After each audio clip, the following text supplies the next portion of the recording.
Hey everyone, this is Jake here for another Home Gym Roundtable.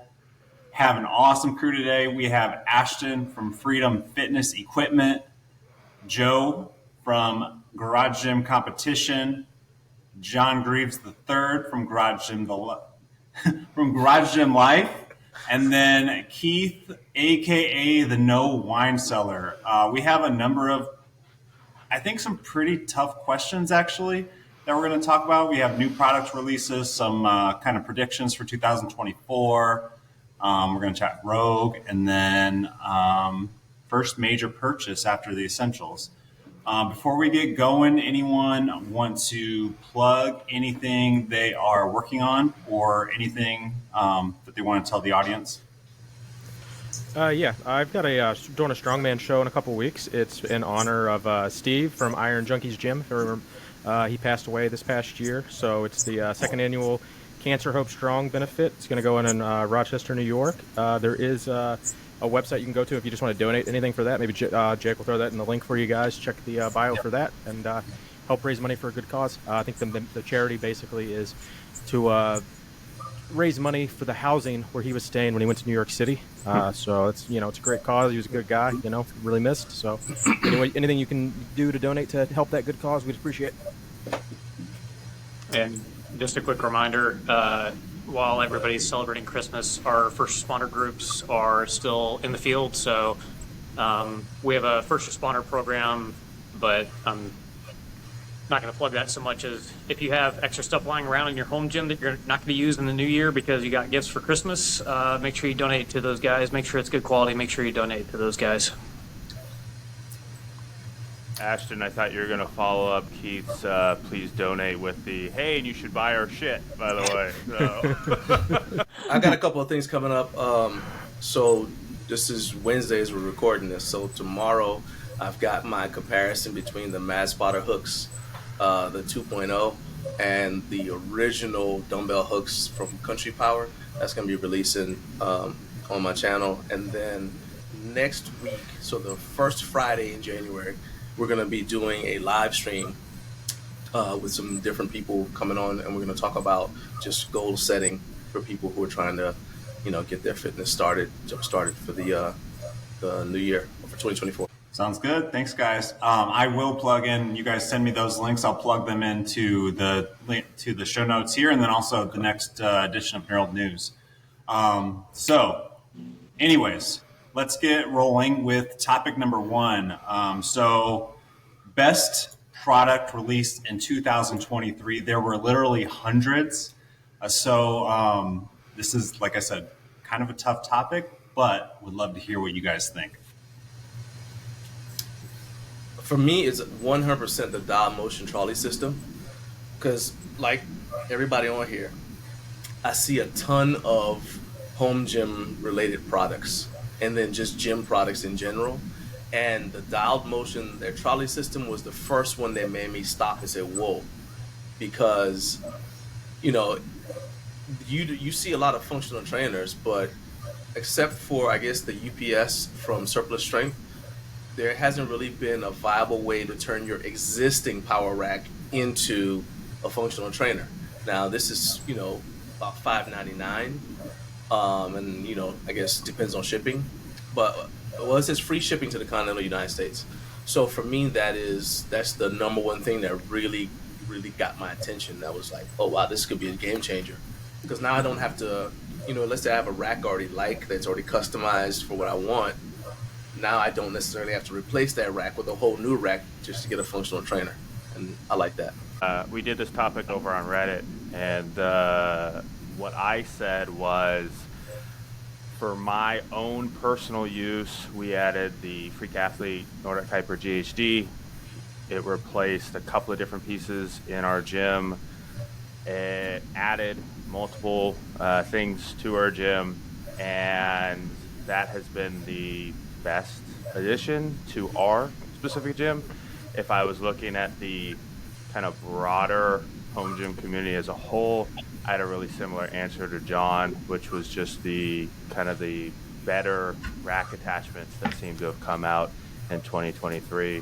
dialed motion, I think, is nailing it with their attention to detail, even down to picking like better carabiners and all kinds of stuff. So I'm a barbell guy at heart, so my answer's got to be a barbell. The only bar that I really tracked that came out this year was the Texas Power Bar 29 millimeter power bar. If anyone's been following Buddy Caps and Texas Power Bar, they were the only holdout power bar that's still been 28.5 millimeters. I know that means nothing to like 99% of the people out there, but if you're a competitive power lifter or just a bougie barbell fan, you can really tell the difference between a 28.5 and a 29. So the fact that they drug their feet for literally 30 years, to catch up with the competition for actually having a 29 millimeter bar, we're super stoked about that. Got the bar this summer, very much enjoyed it. I'm a big fan of it. Knurling's great. You actually being 29 and still having that Texas Power Bar knurling. It's not super aggressive. It's not super passive. It's kind of just aggressive enough, but it's it's not like aggro 2 or 3 or anything. So to me, that is my favorite release. I'm not big into a lot of the other functional stuff. I just don't really have the space or do that specifically in my training. So yeah, my barbell is my gym. So this had really poor execution, and I like the owner, so I'll just say that up front. This is not a diss on ownership, because every entrepreneur had to start somewhere. But the Rulox barbell collars, here's the reason why. It was the only collar. It was one of the truest innovations in terms of this wasn't just another barbell collar. It was billed as a self-tightening barbell collar, and he sent me a pair, and it worked okay. And he was working on an iteration of the design before he kind of had to ditch it. Had it come through 100% on the execution, it got most of the way there, but had it come through 100% way on the execution, I think that would have been absolutely it, because it was, you looked at it and you were like, it's an $80 very expensive American made set of lock collars, but for CrossFitters, game changer. They're going to move in as you adjust as you drop the bar over and over and over. Plus the locking mechanism is fairly straightforward. So I really liked those. I just think the execution was somewhat lacking. They worked okay, not great, but I still loved it as a product. The concept was all there. He just needed to refine a few pieces, and I think it was pretty underrated. And I was able to put my hands on one, so I'm kind of biased, but I liked it. I have an honorable mention, and that's the plate storage post pair from Clever Built. It just looks good. And I also like the fact that, it's the perfect angle, in my opinion. I've got the rack that I have right now, the storage posts are straight.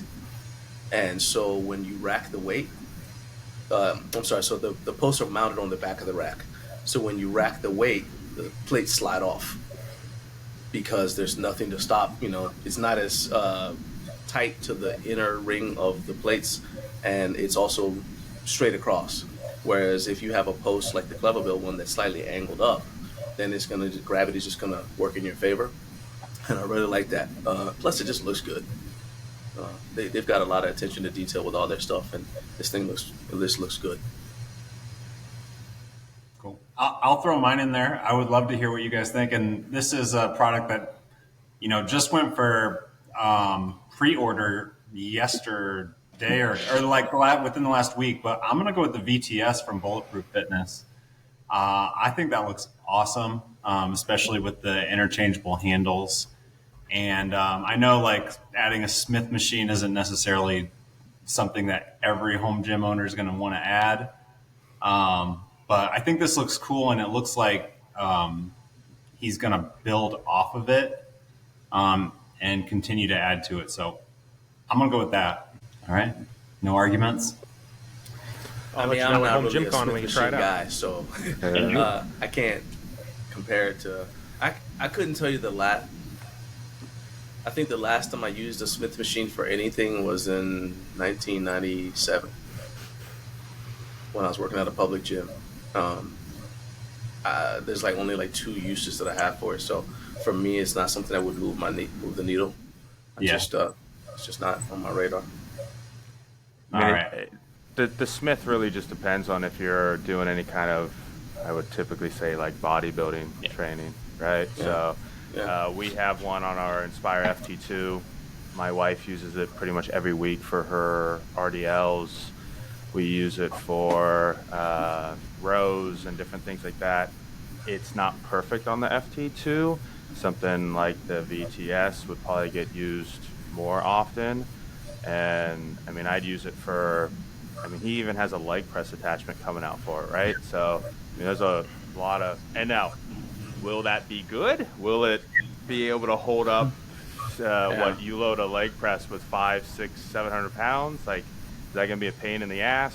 Whatever. I don't know. But the concept, I'm with you, Jake. I like the idea. I like the ability that he has some ideas that he's going to add to it. I would certainly use it.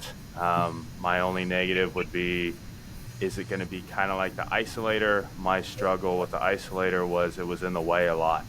And so if you have a setup that can be dedicated to that, then that would be awesome.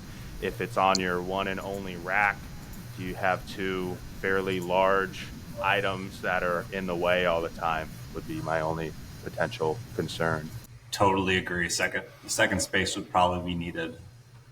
All right, let's move on to current trend that you don't see continuing in the home gym scene, or maybe just like something that is popular, not necessarily trend, but something that's popular in certain home gyms that you just think is going to go away. I mean, well, as we were talking about earlier, there's something I hope goes away, and that's the tendency to knurl everything. I just think, I mean, knurling looks cool. I'm not going to deny that. But in some cases, knurling actually degrades the performance of the thing and defeats the purpose of why you have the thing in the first place. So, for example, if you're a strongman competitor, like I'm a fan of a knurled axle bar because I don't do strongman. I use my axle bar for powerlifting applications, so it's great for me. But if you have knurling on some axle bars, you're defeating the purpose because you're gonna be using straps anyway, and the knurl's gonna chew up your straps. And I mean, now we have knurling on mugs. We saw the knurling on the Rogue rings. I think that's ridiculous. There's knurled everything, and I just feel like let's chill. Knurled ballpoint pens. It's okay. Let's calm down. You gotta relax. You know who to blame for that one, right? Which one? All the knurling? Well, no. Who? You got an email address? No, it's Coop's fault. Coop was the one who always asked every single person to knurl everything. He wanted the knurled handle on the front of the bench. He wanted the whole deal. He's also the one that wanted every barbell sleeve to spin on a trap bar and a safety squat bar on everything. So, yeah, that guy. Yeah. So I'll go. I mentioned I really like the Freak Athlete Nordic Hyper. I think that's actually potentially an area that we'll see die off a bit in the next 6 months to a year. Is the fascination with Nordic curls. Yep. So I have added them in, and I really like them, but I don't like them like some people just think they're the magic bullet to the whole world. In the mornings, part of my like daily routine is I do a little bit of some mobility. So I ride my bike, walk my dog, and then I do some stretches and stuff like that. And normally I add in a couple of targeted pieces to something that isn't working right. So like my right knee's been bothering me, so I'm doing some like calf stretches and things like that. And I've added in Nordics. I think it's helping that knee, but if you don't, but it's like one part of 75 other things that I'm doing. And so I think a lot of people are going to end up with a Nordic because they've heard the ATG guy and knees over toes and whatever all the different ones are say, hey, this is how you fix knee problems. They're going to do it. They're going to probably pull a hamstring because they're not capable of doing any of that, or they'll try and get a flat Nordic, and flat Nordics are nearly impossible without hooking up a band, and then you choke yourself, and that is a dangerous thing. And there's all just negatives to Nordics in general that I just don't think are going to work out well for a lot of people, and then it's just going to kind of move off. So you'll have people that implement them, that it works and they like it, and then a lot of people that'll go, next thing. So I And they take up a exact- significant amount of room too. What's that? You know, even the most compact ones take up a certain amount of space, and with space Yeah. being that limited, you know, it's like it's. So like I ours, got one downstairs, but I'm just saying it's like yeah, ours is there are ways to do awesome it. because it stores vertically. I already had a Mm. foldable back extension that was taking up the same spot, so I got rid of Okay. the foldable back extension. I now got back extensions, Nordics, GHD, etc. And Yeah. it was like, yeah, that's a no-brainer, right? But if you don't have space, you don't have space. Period. But yeah, like I said, Nordics are really hard on the Freak Athlete one, and like the Shogun and a few others. They have the regressions, which are the only way I can do Nordics at all. And I think most people can do them. So a flat one is just gonna demoralize a lot of people. So I had Ashton, the exact Yeah. same thing. I think it's like the reverse hype, or not reverse hyper, GHDs, which I can't seem to. They will. This in my mind is like exactly like all the other fad products. Like I've got GHDs sitting in our warehouse right now that are probably going on 8 months of just kind of hanging out. I see that as it's the exact same trend, just a different piece of equipment. So super specialized, not gonna die off pretty fast. Can my answer be Coop? As far as a trend in the home gym that we want to get rid of? In all seriousness though, I guess technology in general. I'm like I said, I'm a barbell and plates guy, so anything in the realm of like a tonal or any generic tonal or anything in that wheelhouse where it's like fake resistance, I don't get it. It's not for me. Give me a barbell and plate and a squat rack all day long. If that's your entry to the gym, like if that's your entry into the home gym, do they even make cheap versions of that? I mean, you're already looking at more than what plates, a bar, and a rack would cost. So I guess why? I don't know. That's kind of where I'm at on that. And then if I had an honorable mention of what I don't want to see in the gym anymore, is this Nike shit. Like they're everywhere. Nothing looks like it's going to be of any quality. The rack, at least the bar I saw a review on looked pretty trashy. So like at that price point, I don't know. It just seems like it's Titan with a bow on it, kind of. So They're making employee cuts too, so I'm surprised they rolled out a new product line with them hurting financially. Like, well, they just created a new division at that point, though. So it's all subdivided, so does it even count?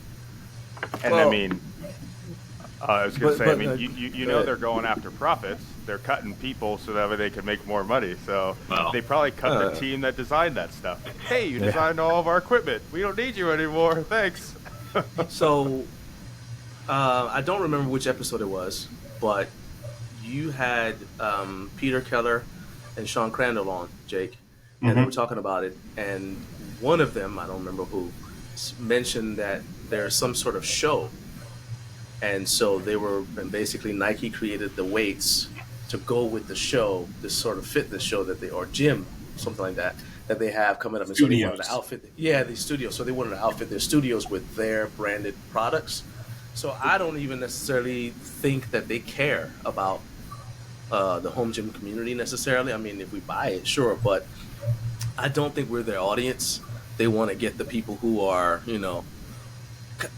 people who, like, they're not going to get us, kind of like Tonal. Tonal's not going to get us, or Echelon or Mirror. They're not going to get us because we're already in this life. But I think they want to capture the people who have, let's say you're an executive and your doctor says, hey, you got to start working out.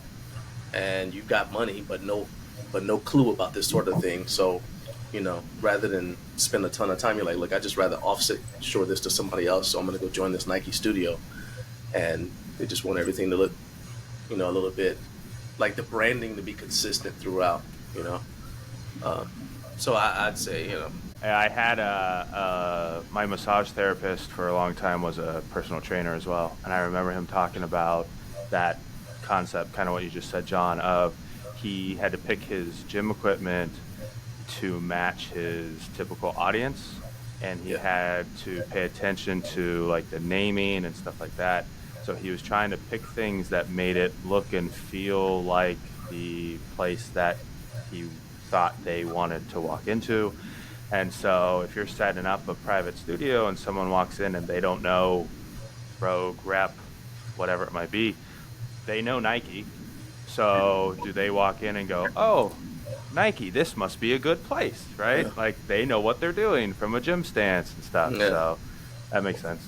Exactly. Yeah. And I mean, and then to be honest with you, some of the stuff that we like can be aggressive and intimidating looking, which is why we like it.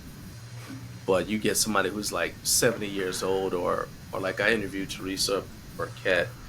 She's in her 60s now, but she started lifting weights when she was 50. And I can't imagine. So where she went wasn't like the hardcore gym. You know, she didn't go in somewhere where they're slamming bars and playing AC/DC. You know, so I think it's as we see our population age and more doctors giving recommendations to exercise and build strength for all the benefits we already know about. I think you're going to see more products like that are kind of in that doctor's office tier, physical therapist tier of what it looks like. You know, It looks safe. That kind of thing. Cool. And I'll throw in standalone functional trainers. I think like John mentioned earlier, there's quite a bit more pulley systems available for the racks that are just as good as a standalone option. And then also the single column options has also risen over the past few years. And I think most people will get 90% of the value out of owning just a single column, which takes up like a fourth of the space of functional trainers. So good enough for most people. So that would be my answer, is something that I see kind of going away. All right.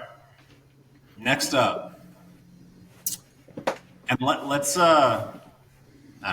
you guys take this however you want, actually. What's a company that'll catch our attention in 2024? Freedom Fitness Equipment. Never heard of them before. Yeah, I don't know. It seems sketchy, but you know, I'm willing to give them a shot. Is that that YouTube channel? Wait, what was that? You said take it how you want. You said, is that that YouTube channel? Yeah. What do you got now? Like 136,000 subscribers or something insane? Hey, he's blowing up. Yeah, I'll tell you that story after we're done. That was Yeah. crazy. Balling out of control, man. Yeah.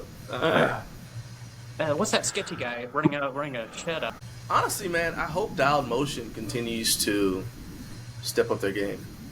You know, as far as companies that will catch our attention, because it seems they're almost where AbMat was, just focusing on a different segment of the product population. And you see what AbMat did, like how they grew from just an abdominal pad into what they are now. And I think that Dialed Motion, because they're in that wheelhouse, same thing with Surplus Strength, where they're making products that go with stuff you already have, that gives them and same the Oak Club MFG. I think that they have like the opportunity to kind of like catch some eyes, because you got people who want to consistently improve their home gyms, and they just fit right in that wheelhouse to provide products to that population, you know. Have you talked to them? Do you know what their aspirations are? Like, do they is this their only product and that's their only plan for a product, or do they think they want to be they've got more than one product. I can say that now. More? I guess that's news to me. They're more than just the rack attached trolley cable thing. Yeah, let me look at their. Well, they've like teased like a belt squat attachment with that, so I imagine they're. Yeah.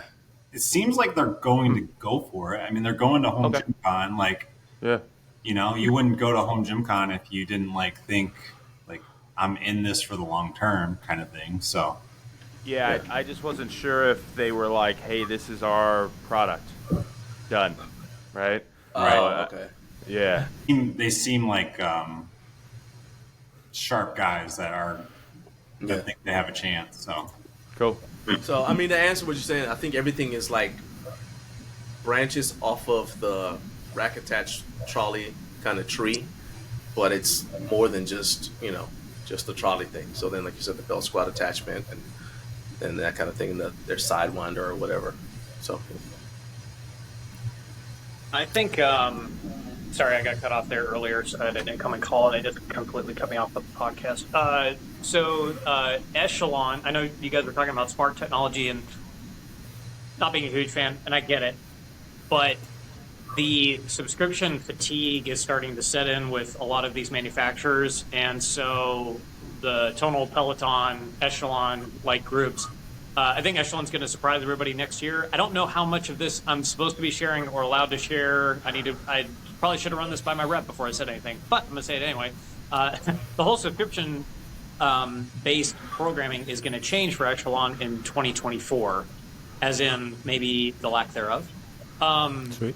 And I think that's going to impact. I think it's going to be a waterfall effect across everybody else, whether it's a freemium model or something else, where you still can do live classes and most of the base programming, and then if you want premium features like premium classes or things like that, you can still have that. And some of these subscription-based smart machines, like, you gotta have a subscription just to get into the thing. So I think that's gonna get, ditched. But I think Echelon's gonna blow the doors off of that whole concept going into 2024, and I think it's really gonna surprise everybody. That's just top of mind for me because I'm in the commercial space, so a lot of apartment complexes and stuff really love that product, and we're seeing more and more of it as the days go by. Yeah.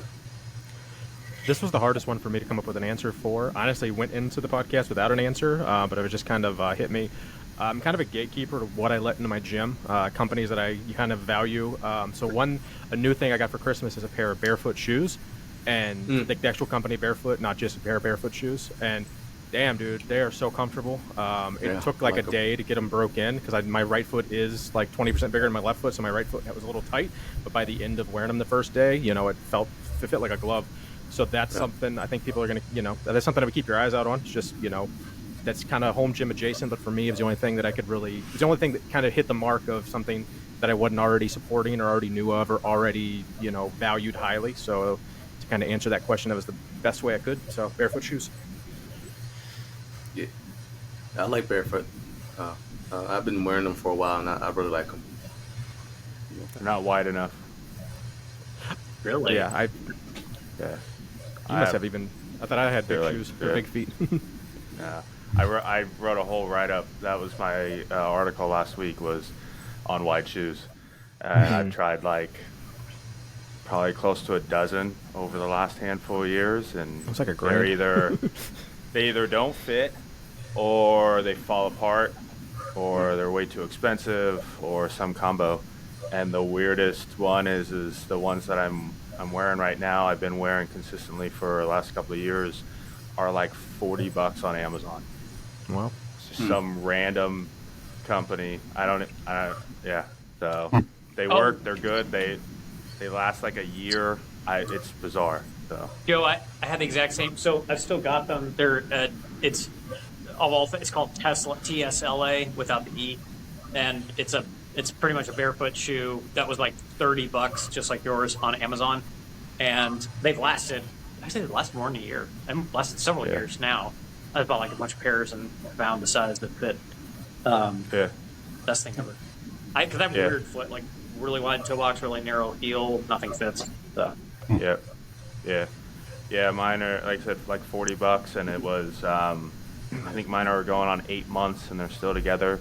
And you figure I'm 250 plus pounds. I put a mile to 2 miles a day on them. I do my weighted carries, my deadlifts, everything. So I've had shoes that have fallen apart in 3 weeks and stuff. And so these are, and I don't have any connection to the company. Not like I've never, like, it's just, they worked. So I was happy. So Joe is taking money if anybody from the company's watching. So yeah, I'll be a spokesperson for them if they want me to. I'm taking money. Give me the money, and I'll facilitate the introduction to Joe. What are you talking about? Better go buy 5 pairs while they're still a company, because those Amazon companies disappear left and right. Yeah. You're gonna kick Luckily, yourself. they've been in 6 around months. for a little while, but yeah, I'm dreading the day where they just disappear. So the thing that I find about barefoot shoes is weird. So I have a pair of Zeros that fit great. I bought the exact same style, number, and everything else in a different color, and I don't like them. So I'm like, I don't understand this, but one thing I noticed, because I started out wearing like Vibram 5 fingers as soon as they came out, and your foot, I mean, I already spent a lot of time barefoot before that, but your foot's going to get wider the more you spend barefoot. Yeah. So your size changes from one shoe to the next until it finally stabilizes, and then you put on weight or whatever. Well, then your foot widens even more.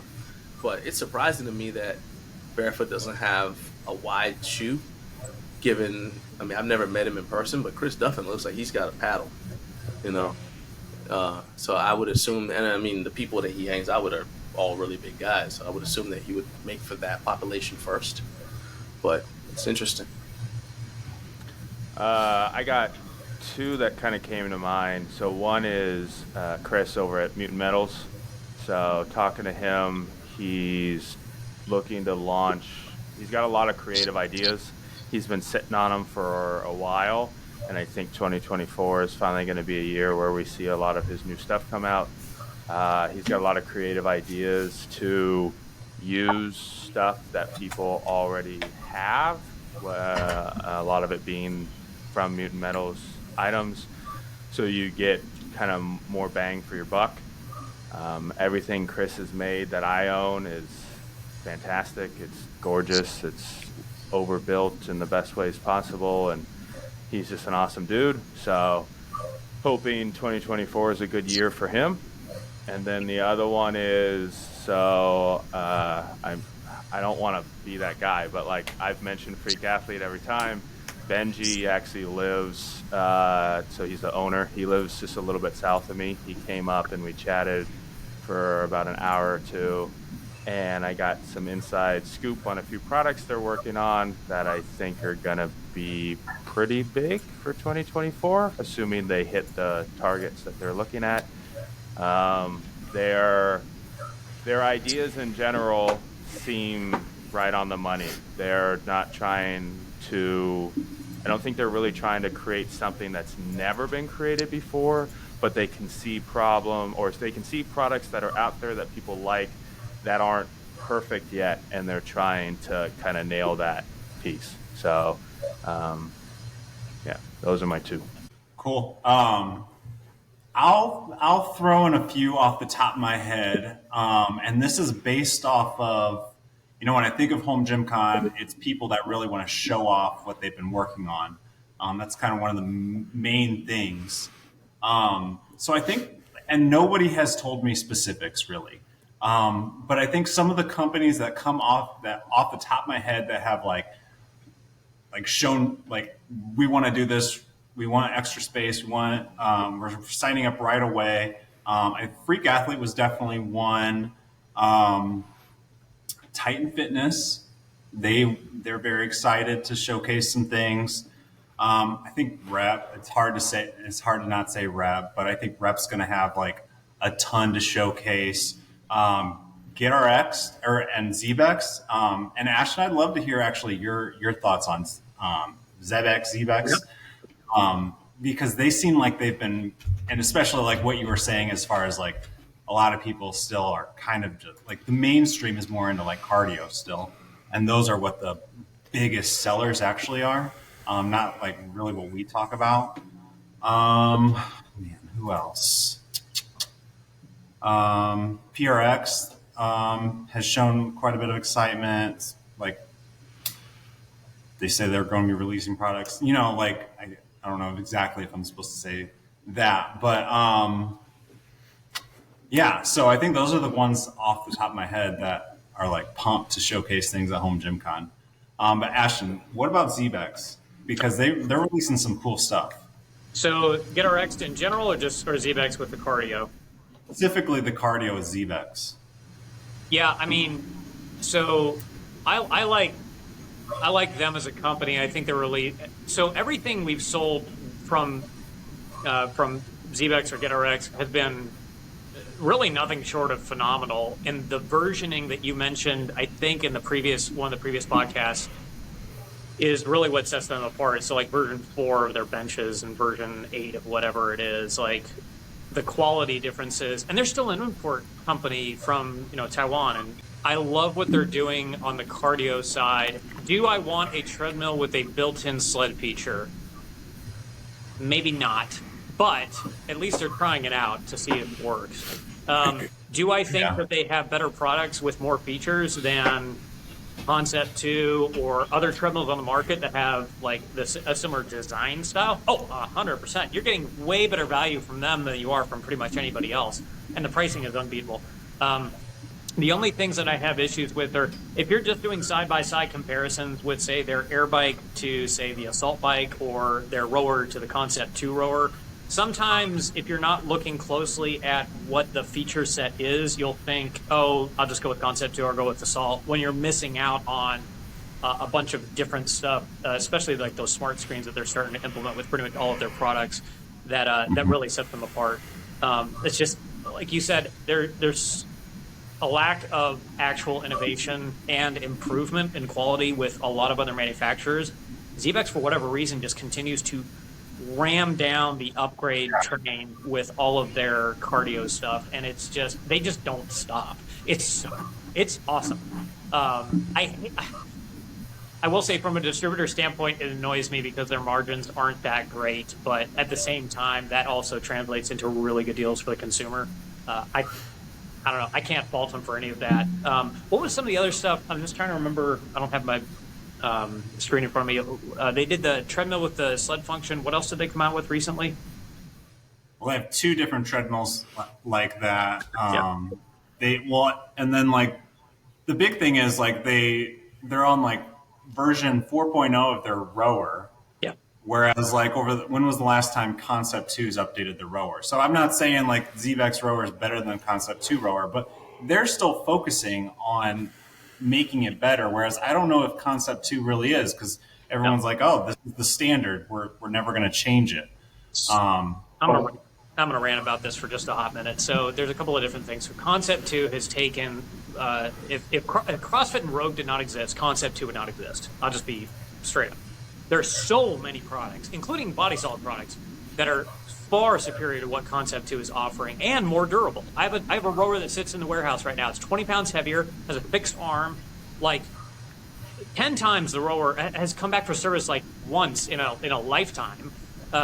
It's just a far better product. Plus, they don't screw you on the labor costs. Like a lot of these other companies, they'll actually cover the labor to come out and like repair this equipment. Concept 2 is like, we'll send you the parts, you figure it out. Like they just don't, and they're direct to consumer. I don't. They just haven't spent the time to. They've gotten really lazy and lackadaisical with their business model and their marketing. So, like they know they've got a stranglehold on that on rowers, and then Assault, I'm sure, as thinks they have a stranglehold on bikes, and all these companies. Meanwhile, they keep coming out with all these other versions that continue to improve on the if you can show. The only way that they get an edge over the Concept 2 guys or the Assault of the world is if they really spend some time getting in with major competitions, because they had that whole controversy with Xebex versus Concept 2 as far as the rowing mileage and the yardage is concerned. So if they can get over that hump and say, hey, look, we have, as far as the counting is concerned, we're in our own echelon, we're on our own category, and it is competition grade. Like you can use our rower, you can use another rower, but we have the exact same standards across the board. If you can get over kind of that hump and then start getting them into major competitive sports, they will take off.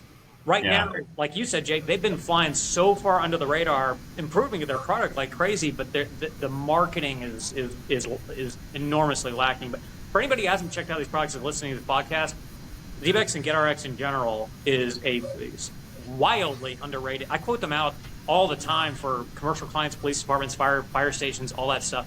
And the wow looks I get on design layouts and all that stuff, it's phenomenal. So I can't say enough good things about them as a company, and their cardio just they need like a dedicated person to get them into competition. I think that's a good point about the competition, because people don't think about the fact that there are indoor rowing competitions. Yep. You have sponsored athletes and everything for those, and if you have, and so most of them use Concept 2. So that means if I break your record on a Concept 2, you know I broke it. But if I break it on another kind of rower, God forbid a water rower, then you don't even know. And I don't have a problem with water rowers. I'm just saying that the stroke is different. And sometimes they don't take into account like the weight of the person. And so the body weight of the person. And that is like a big, well, I was doing a review for a rowing app that had like a competitive aspect. And so I go into their Discord, and they're serious about, hey, does it account for weight? You know, if a lighter person is rowing, are they having to work as hard as I am? And so I think that is the biggest hump. If they can make it kind of like what barbells do, you know, like you have like you have specifications for this bar to be, say, IPF spec or whatever. You know, even if it's a different brand of barbell, you know that the competition conditions are similar. And so one person breaking a record is valid. You know what I mean? Breaking somebody else's record is valid. And I think that's, I agree. I think that's like their biggest hurdle if they really want to get popular, because most of the time athletes drive, or influencers, whatever, drive popularity of products. So if I'm your favorite athlete and I'm not going to push this particular rower, then the average person is just going to immediately just go with what is the safe option. Because think about it, like most people who row a lot probably were rowing in college or rowing in high school or something like that, probably college. And so people who like row outdoors competitively, well, in the wintertime or whenever it's off season, they do a lot of rowing on Concept 2s. And so coaches have to be able to track your progress, right? So again, for GetRx and Xebex to be able to break into that and start to kind of break through their glass ceiling, they got to make sure that what they have matches up from a performance standpoint. Not necessarily like bells and whistles, but like, hey, can I compare this apples to apples, or else I'm not gonna spend money on your product. Cool. All right. Good info, guys. I just laugh at me and Keith. Keith, did you do what I did? Like, oh, cardio. I was thinking. I don't think I've used a rower in 10 years. Well, you had a contribution. You mentioned weighted carries, and you were done. You mentioned weighted carries, and you said, I'm done with my. That's it. Call me. I had to run 30 yards with farmer carries the other day. That was the most cardio I think I've done in a while. That was crazy. There you go. Yeah. Mini GGC, did you do that one, or did you just do it for your strongman stuff? It was for the strongman stuff. I haven't had a chance to get into the mini GTCs yet. Life's been overwhelming, and just now trying to catch up on just the backlog of life. Yeah. Speaking of cardio, man, I actually have a question for you, Joe. What is the deal with that giant hamster wheel that guy was rolling in the garage gym competition? I mean, literally, it's a giant hamster wheel. Yep.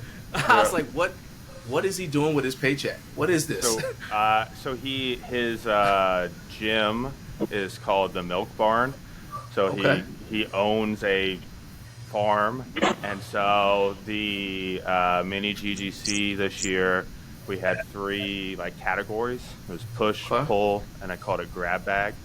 Okay. And it was supposed to be kind of like an advent calendar where you have to do the first one, then open the next one, and then the next one, and the next one, and the next one kind of thing.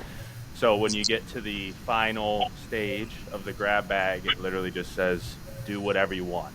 So it was, and so he decided to zerker squat his, I think it's some like a hay bale like thing, and then dropped it, and then it was a treadmill run thing, whatever. I don't even know what that thing is. So it literally looks like a giant hamster wheel. Yeah. So he was having fun. His kids were having fun chasing him around and being crazy. So but yeah, I don't know what it is. So I would love to be a senior citizen sitting on the porch watching that guy go by. With this literally, it's this giant wheel. It looks like a hamster wheel that you get in. And I would just love, just for that moment, just like, just be in a senior citizen's mind, seeing that go past, trying to figure out what's going on. Yep. All right. Next up, will Rogue impress us in 2020? No. Hell no. Unlikely. Yeah. The one thing I want to see from him are those the So Bill always teases shit on his personal Instagram that like never sees the light of day, or it's like 4 years later it might show up. So like the round heads and the blobs that he stole from York, like I don't know, like those would be intriguing. Would I buy them? Probably not, unless I needed to like fill out a random size blob. But is he actually going to sell them as blobs or just round heads? Because like there was some talk of like if he just makes the molds of the blobs and then you just attach a threaded handle, then it's kind of like dual purpose thing. But I don't know if that's actually what they're looking to do, or it's like two separate lines. But like the fact that they haven't updated the SSB for 20 years, 15 years, whatever, and it's the worst SSB on the market still, and there's a million SSBs that are significantly cheaper and better. Yeah. Like I don't understand that. Like they're not big on version 2s of stuff, and I don't know why. Like I really don't. But I still like a lot of my Rogue products. I'll still buy a lot of shit from Rogue, but like they just don't innovate anything ever, and it's baffling. They could dominate the home gym community if they just put like $100,000 worth of effort and like paying 2 guys to do some research and design, but they just don't. They don't care. Yeah. Well, I mean, the Rogue is not a home gym company. Yeah. So it's like we just happened to start using them because they were accessible, you know. So we're not, again, we're in, it's another brand where we're not in their primary wheelhouse. So I would say that it's probably not even worth it to them. Like even the thing with Mutant Metals, to me, I was actually surprised that they even cared about copying him. You know, initially I was like, that's not really your wheelhouse, you know. So I think, well, I told you guys earlier that today was my first time even going on their website. Like I think that the most of the stuff I consume from Rogue now is whenever they do like their documentaries, because I think their filmmaking and strength related stuff is excellent. I consume that a lot, but that would impress me if they came out with something else, you know, because every time I watch one of them, I'm like, oh, that's actually really, really good. Like Full Sturker, the Basque stone lifting one, they got some good stuff. So I'd love to see something like that. So it sounds like they do an incredible job of supporting like the strength athletes and then like the sports. Yeah. But not so much home gym. I mean, I don't know if anybody else has anything else to add or if that was kind of it, but I mean, I don't know if they listen to anything like this. I have no idea if anybody from Rogue will ever even see this. But I would be very curious to hear like, what's their response to like the feedback right there? Like, no. Like, do they care? Is it really not in their like with their priorities, which is fine. So I don't know. So Jake, what's going to happen is Rep, Titan, Bells of Steel, one of those guys is going to take over, and if they're not careful, their refusal to innovate, like actually innovate, actually come up with something different, is going to kill them. I think again, just going back to the whole Xebex and GetRx conversation, they're fat and happy and doing very, very well, and they probably will for many, many, many years. But Rep is going to start eating away at their market share, and if Rep decides to take on more of those commercial clients and go into the games and that kind of thing, like I don't think they're going to get stopped. And kudos to Bill for building an incredible, really, empire of organization that's not easy. I understand. But you cannot just sit there and rest on your laurels in any organization like as big as they. Everybody's gunning for you. Everybody, and they're going to. So what would happen sooner rather than later is that one of these companies would buy the other. Rep buys Titan, Bells of Steel buys Rep, like something like that, and then I think we talked about this a while ago, and then they take over Rogue. Like it may not be one individual company; it may just be a conglomerate. But I think it's going to happen, and I don't know what the timeline is. They're going to get clobbered, and it's not even going to be close when they get hit, because it's just going to take it's going to take a massive PR marketing campaign to make it happen. But Rep's already on that trajectory. Yeah. I mean, I just don't see that it's worth it to them financially to try to be dominant in the home gym market, because as much as I love our community, we are not the main driver of, economically of purchases. I think as far as the home gym community goes, I'd probably put Rep Fitness and Titan as the two leaders, and they probably alternate you know, and then Bells of Steel right behind them. And be honest with you, I'm fine with that because I like, I mean, they may not be fine with it, but I like the fact that with a company that's focused on us, you're more likely to actually get somebody to talk to. If you call as a home gym owner, you call and say, hey, I got a problem with XYZ.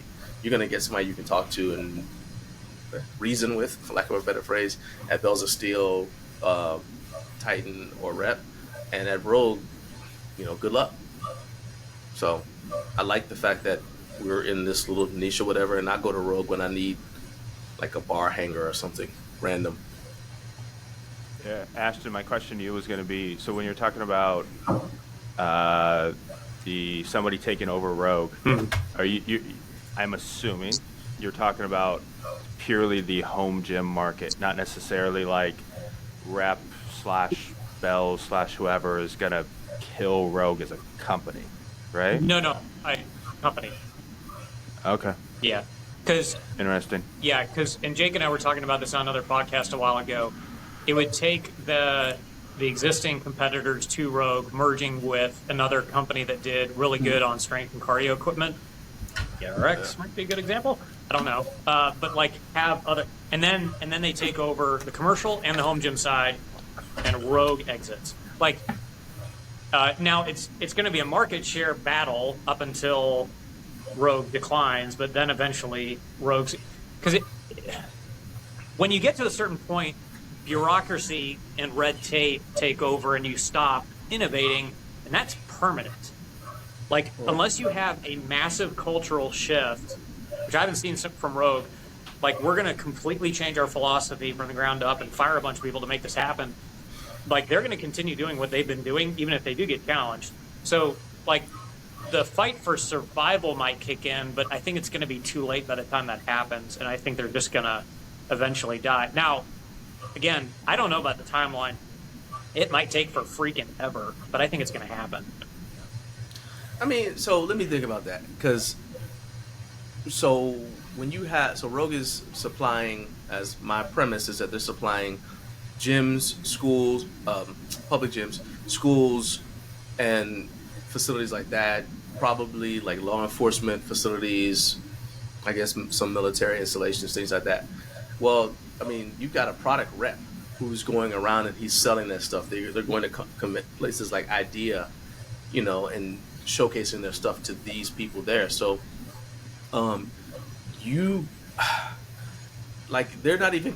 I guess what I'm trying to say is like they're not even competing against Rep necessarily. They're competing against Sorinex, and companies like that for facility outfitting. You know what I mean? So it would take like. You sure about that? As far as competing again in terms of like in the commercial facilities, I don't hardly see. So sorry, I'll let you. Yeah, no. You're right. Yeah. So what I'm saying is like I don't see like Rep Fitness necessarily. Like I wouldn't go on like a military base and you walk in a military base and there's a whole bunch of Rep Fitness equipment there, right? But Rep was hiring for people, by the way. Yeah. I don't know if you saw that. No. So yeah, Rep had open job postings a while back for people for the like commercial, etc. Yeah. So I'm just saying, like, if you go into a military facility, I'm just thinking back to last month at Camp Pendleton. It's like, all right, so you go in there. You're not going to see, even in the CrossFit section or whatever, you're not necessarily going to see a bunch of Rep stuff. Yeah. You're going to see Rogue stuff. That's what I mean. That's Rogue's wheelhouse, and they have contracts that they're multi-year deals or whatever. So I don't see them. I see their main competitor in that sort of thing more like Sorinex, and on the smaller end maybe Crandall Fitness. Yep. I don't see them competing against Rep Fitness for what we're talking about. And then if you look at some of the other private studios, they're gonna want more stuff that you can get, like that selectorized individual pieces of equipment. You know what I mean? And again, that's not Rogue's wheelhouse. So that's what I mean. I think Rep is 100% going to challenge Rogue in commercial gyms. I just saw you guys know who Alex Ramosi is? He's like a big. Yeah. I saw something on Instagram where he bought space for a gym, and it looked like he filled it up completely with rep stuff. So if that's not a sign, then I don't know what is. But he's like one of the biggest names in like just business entrepreneurship right now. Yeah, it looked like completely rep stuff. So I 100% think rep is going to challenge, and maybe not in like big commercial gyms, but there's so many more like just training studios and smaller gyms. I can see that. Yeah. So I can see that. I mean, and I'm looking at the Rep Fitness thing. They've got like their commercial facilities, and they've got the interest page to like reach out, tell me what kind of facility you have. I'm just saying, like, I don't see. I think you could. They'll always have the conversation, but I don't see the Seattle Seahawks say, "Hey, like we're getting rid of all this sore neck stuff and whatever. We're gonna replace it with Rep Fitness now." I just don't. No, I think it's more in not the middle. Yeah, in the middle. Yeah. Well, but to be fair, John, To be fair. so they wouldn't replace it with Rogue. Like I don't see Rogue much, unless I'm missing something. So I'm in the commercial. I don't see the Seahawks will replace sore necks with pork or something like that. Like Rogue's niched down into like pretty much just CrossFit and like CrossFit, small training studios. Because the stuff, so like at least in my background. Sorry, go ahead. Isn't the Cavaliers, like, not that they're the greatest team ever, but isn't their full gym Rogue, I think? It might be. Like I think they've done a handful of high schools, colleges, etc. So I mean, like, think about like someone like Stray Dog Strength. Does anyone outside of like the 25 people, who are, in the home gym community that pay attention to every single thing, like know who they are? Right. But they're, I mean, I get an email a week of a new outfitting that they're doing. Yeah. So exactly. I think that's a weird space that we're not privy to, and you don't see a lot of visibility, but those outfittings are hundreds of thousands of dollars. So how many home gyms do you have to do to make up for one high school that puts 25 racks in their space? So, like, the only reason I know about Dynabody fitness equipment is because when I worked, like, my first job out of college was the public gym. So I remember I went to a convention for it was the Perform Better Summit or something like that, and it's nothing but equipment, and there's Dynabody there, Power Block was there. None of the people that you would see in like a normal home gym type, like at Home Gym Con, you wouldn't necessarily see those companies, although Dynabody was at Home Gym Con. But I'm just saying, it's like they're in a completely different wheelhouse. Oh yeah. And the circle is completely different. So yeah, there's tons of companies that. That's what I'm saying. Rep would have to acquire somebody else to really play with those other guys, like, or be acquired by. Exactly. Yeah. Exactly.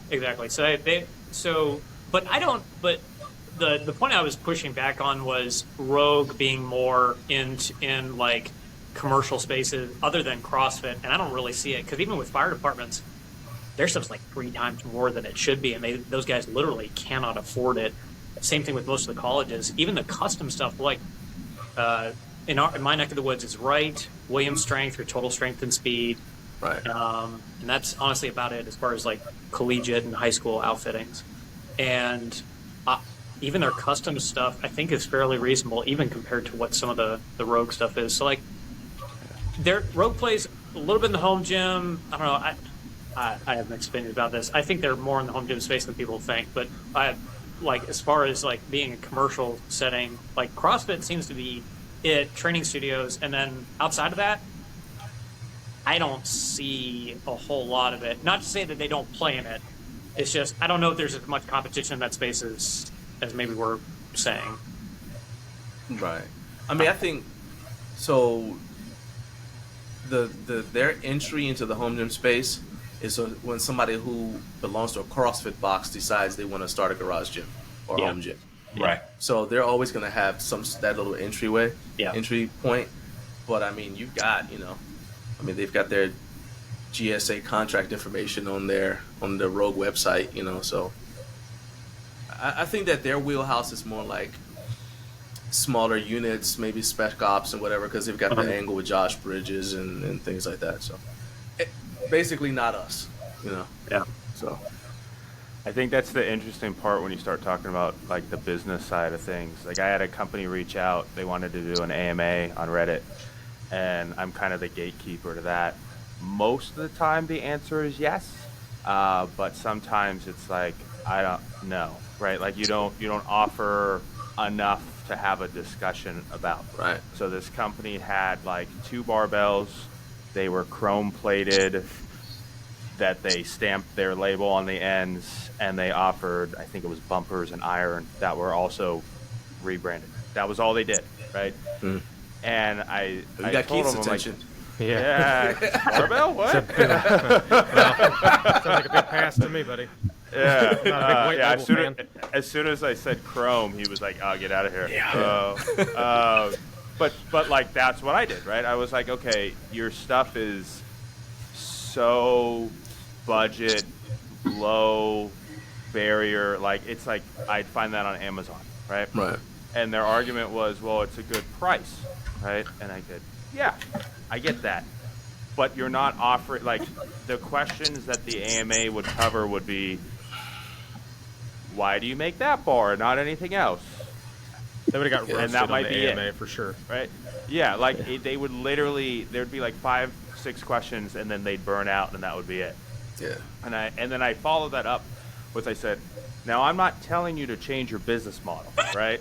Because those are 2 very different things. A successful AMA doesn't necessarily lead to a successful business, right? So being heavily involved in the community and offering really cool products and all kinds of awesome stuff and innovating and having the ear of all the home gym enthusiasts doesn't automatically mean you're a billion-dollar organization. That's why I asked Ashton originally, like, were you talking about Rogue failing as a company or just in the home gym space? So, and not that I disagree with you, just to me, I try and separate those two of like, I don't plan to buy from Rogue, but I don't know all of their inner business model workings and stuff. And I assume, I mean, I think if you do a Google search right now for Power Rack, they're the top result on Google because they have the money, resources, everything to be at, to pay for that Google ad search, right? Yeah. They have, I mean, they're probably at the top for barbells. They're probably at the top for all kinds of good stuff. Yeah. Bless you. Thanks. All right. You guys want to do one more? Sure. Yeah, I got time. All right. Well, anyways, I do hope, like, I would love to just hear what Rogue's response to something like that would be, what our conversation. And just, like, keep in mind, we're like, just, they're private, all of these are private companies. We don't know their numbers. We are just guessing. So that's why I think we'd love to hear. All right, last one. What is your first major purchase after the essentials? So barbell, bench, rack, plates, and let's throw in dumbbells. What are you adding to your gym?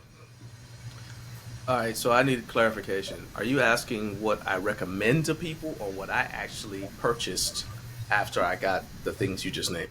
If you had to do it again, what would you do? What would you buy? Same circumstances, I'd still buy a treadmill. So, and remember, this is after a barbell, after a bench, after plates. That's what happened. So, understand now, I was still in the Marine Corps.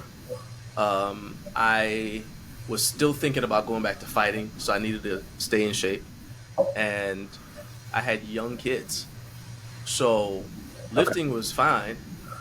And it was funny because I'd post like something about me, running on the treadmill. I hear all these people, you need to get off that thing and get outside. I'm like, are you volunteering to babysit my kids while I'm going on this little 3-mile excursion? All right. You know what I mean? So it was a treadmill. And the treadmill led to a TV in the gym because treadmill running is, running is boring, but treadmill running is boring, right? And so, and then actually process of trying to mount the TV led to me looking at wall space and, like the wall control stuff, that kind of thing. So that kind of like blossomed like a whole rabbit hole of stuff I never imagined that I would be going now. So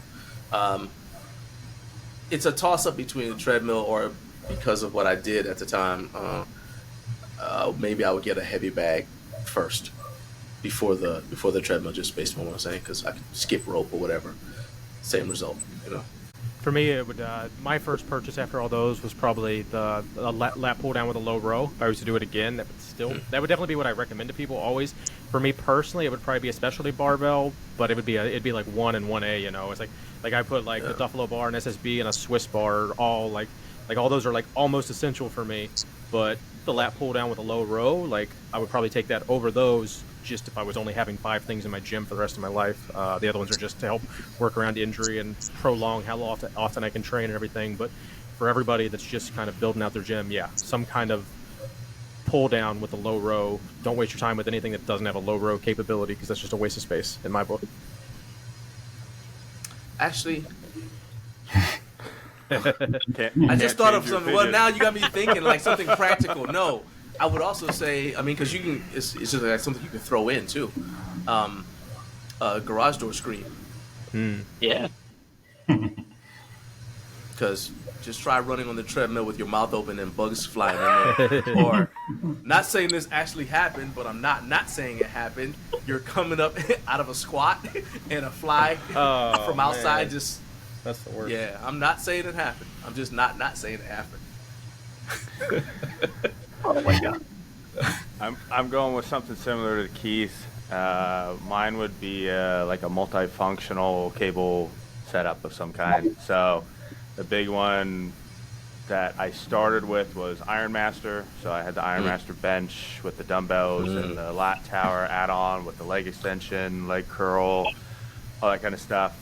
When I finally had some actual dedicated space, so when we carved out half of the garage, I sold the Ironmaster setup and we went with the PowerTech Lever Gym. Used that for 7 years, and then last year we sold that and went with the Inspire FT2.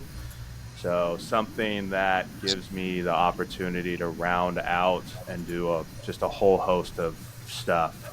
And that's because that's what I do. I do leg extensions every week. I do leg curls every week. I do cable. My back workout is 2 or 3 different cable exercises plus rows and stuff. And so being able to have something that takes up like one spot but does 127 different things kind of thing is kind of my go-to. And obviously you got to find the right one, because a lot of those all-in-one gyms are kind of trashy. So it's got to be something good. So that's mine. I think so. I find myself selling one of 2 things after people purchase like the major squat rack, bench, free weights, all that stuff. It's usually like flooring, but like thick flooring for a strength platform, or like some sort of leg machine, like curl, leg extension, like press. Honestly, like after the major purchases, I would just say deadlift platform, because I use the snot out of mine, and it protects the heck out of my concrete floor. It's thicker than even the stall mats, because we've got the wood layer plus the stall mats on the side. And you can still get all of your regular stuff done in a pinch, do substitutes with like attachments on your legs for like curls and extensions. But like having that deadlift platform and being able to protect your concrete and actually do deadlifts and heavy work and not worry about the floor, I don't know. I feel like that's pretty indispensable, no matter where you are. It allows you to the full range of movement without worrying about what's underneath your feet. And then from there, you can always get the other stuff. But deadlift platform, and they're pretty expensive if you buy obviously if you buy a custom one. But even the hardware store stuff with wood prices this past couple of years, golly, it's like mortgaging your house. So I'd say that's pretty. In terms of significant purchases, that probably is up there. Cool. All right. Anything else, guys? I have a question. What do you guys think of I haven't seen them in person. I just saw the Instagram thing when they pinged me or tagged me on Instagram. The Rep Quick Draw adjustable dumbbells. Looking at it, it still says pre-order. What do you guys think of that? Especially looking at what your opinion is, Ashton. Okay, so I'm always going to compare this to commercial grade. My tried and true test is, can it stand up to a firefighter abusing it every day for hours on end? If their drop test is not a lie, they're amazing. If their drop test was manipulated, I'm going to shoot someone. But I confession? I can't go to court. Edit that part out.